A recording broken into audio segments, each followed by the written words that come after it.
It is Wednesday, February the 6th, 2013. I'm here at Mississauga Council. Council is gone in camera. And in camera is opposite of what you really think it is. They're going out of camera range and in closed session. And what I want to do now is take the time to read an email that was sent by Joe Citizen. And he asked me if I would publish his letter on my blog. And I found that kind of strange because my blog is really obscure and there's, to my knowledge, few readers. However, I said I would do that.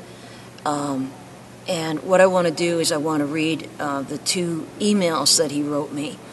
And this is just for the record. And he writes, the topic from Joe Citizen is Enersource OEB ruling. And I'm not even sure, I think OEB stands for Ontario Energy Board, but let me read it. Hi there. I am disenchanted with Enersource, the City of Mississauga, and City Council. I love your website and find it very comforting to know there are others out there who question what the city does and tells us. I am looking for a way to vent about the OEB ruling on Enersource's rate application and their response to it, as found in the Mississauga News. I would like to remain anonymous, though. I was wondering if you might consider printing my comments below. Maybe I could be a guest blogger? Anyways, I hope you will consider it. And I'll just show it right there. Okay, so there's the email. And in all honesty, while I did videotape all of the Enersource meetings, most of the debates the city had on Enersource between 2006 and to current, and have them and on hard drive and everything else. Enersource was not one of my areas of research. I was more interested in ethical issues. So I can't know the degree to which this letter is actually accurate. And as a result, I'm going to read it and produce it verbatim as a guest blog. Anyway, Joe Citizen writes, I'd like to comment on the recent articles about the OEB's decision on Enersource Hydro Mississauga's rate increase application and the response from Enersource, as reported in the Mississauga News. But before beginning, I'd like to set up the two sides so the public can get a better perspective. On one side, we have Enersource Hydro Mississauga. This is a corporation that is owned 90% by the City of Mississauga. The board of directors at Enersource includes the mayor, Hazel McCallion, and Ward 6 councillor, Ron Starr. Hazel McCallion, of course, was the subject of a judicial inquiry into an aborted land deal that cost Mississauga taxpayers millions, money which went to a company headed by the mayor's son. Had the deal gone through, it would have netted McCallion Jr. much more money. The mayor also played dumb on how a 10% owner of the utility, Borealis, got veto power on all decisions related to Enersource. Ron Starr, endorsed by the mayor in the last city election, is no stranger to controversy either. Starr was charged in 2000 with fraud for allegedly mismanaging funds at a children's camp. The charges were dropped the following year. So right from the start, we have some shady characters. The Ontario Energy Board, OEB, is an independent, self-financing Crown corporation. The OEB regulates the province's electricity and natural gas sectors in the public interest. With regards to the electricity sector, their job is to approve and set delivery rates for electricity distribution and transmission. They also set the price of electricity for certain consumers under the regulated price plan and time of use plan.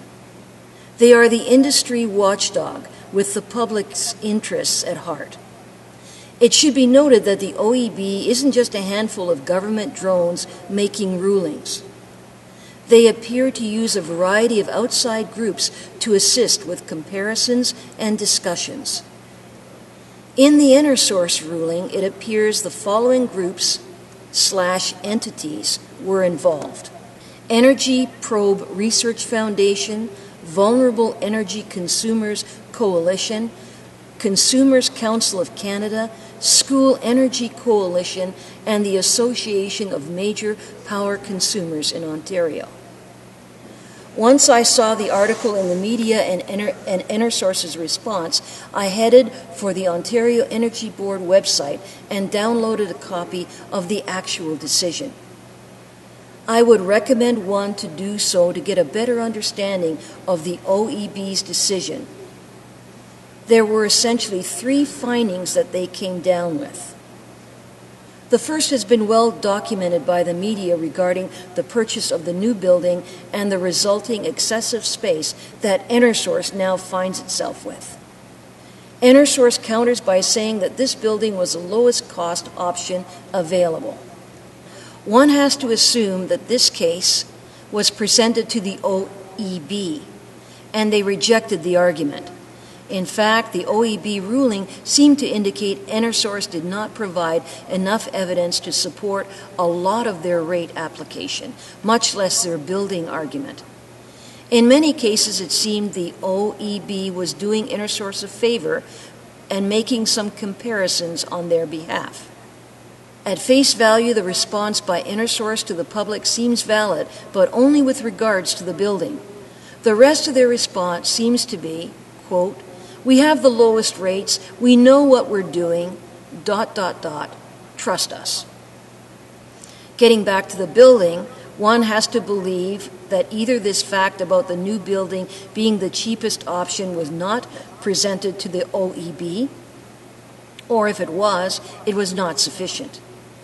Perhaps the OEB is saying that even if the new building was the lowest option available, Enersource should have considered options for recouping some money for all of the excessive space they now find themselves with. If it was the lowest option, is it still fair to force that cost on ratepayers? Shouldn't the utility look into options to mitigate that burden on ratepayers? On a side note, perhaps Enersource should have considered moving into a better location after the train derailment in 1979. Having the head office for an essential service located right next to a railroad line was probably not a good idea. To remain there after a train actually derailed is even a worse idea. The second point made by the OEB was that Enersource was unable to provide examples of cost/benefit analyses that it had used when deciding whether to proceed with particular projects. They give 2 examples in the report, but there are sure to be others that weren't in the report. Only minor items are usually put forth to watchdog entities. With conflict of interest allegations dogging members of the board, are we really to believe that there are no conflict of interest situations going on within Enersource? Why do projects with no apparent benefit go forward? Either for image or ... somebody is making money on the project. The third and most troubling finding to me from the OEB report was Enersource's repeated resistance to the suggestion that it should look to other utilities to assess its own level of efficiency and to examine whether more efficient approaches are available. From the report, quote, "The board as an economic regulator acts as a proxy for competition, and therefore it is not surprising that comparative analysis would play a part in the board's analysis." Enersource maintained that it could demonstrate its level of efficiency by comparing its own performance over time, and the board agrees that this is one approach to examining efficiency. However, it says nothing about whether the company is as efficient as it could be. For that type of analysis, some form of external comparison or external analysis is required. The company repeatedly stated it did not compare itself to other distributors when assessing its operations for efficiency. The OEB found that Enersource is clearly lagging its peers on OM&A, in brackets, operating and maintenance costs measures. The OEB essentially said that Enersource should be comparing itself with its peers in the industry, using common metrics in order to find efficiencies internally before looking to burden ratepayers with cost increases. Enersource seems to refuse this thinking. I'm going to lock it now. Okay. Oh, you mean I gotta go? Yeah. No surprise, security kicked me out, so I'm here in the Rogues Gallery. These are the people who made Mississauga, Mississauga. So I'm just going to continue reading this last paragraph. Hopefully I'll be successful. Okay, here we go. This is the key finding for me. One needs only to look at the executive parking lot at Enersource to see where they might want to start looking for deficiencies. Is it really necessary for any executive of a public utility to drive a luxury vehicle? Wouldn't an electric vehicle be a great signal to Mississauga residents? Was it really necessary for Enersource to rebrand itself with a new logo and colors? It's not like residents have options with regards to electricity. We have to take it from Enersource at the rates determined by the OEB. A shiny new logo, at whatever cost that might have been, won't decrease our rates, but only increase them. And along those lines, that we really have no choice, do we really need to follow Enersource on Twitter and Facebook?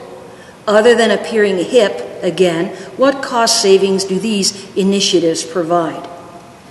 I would strongly urge the ratepayers of Mississauga to do themselves a favor and read the OEB ruling. And like Enersource's motto says, demand more. And that's the last of the thing here.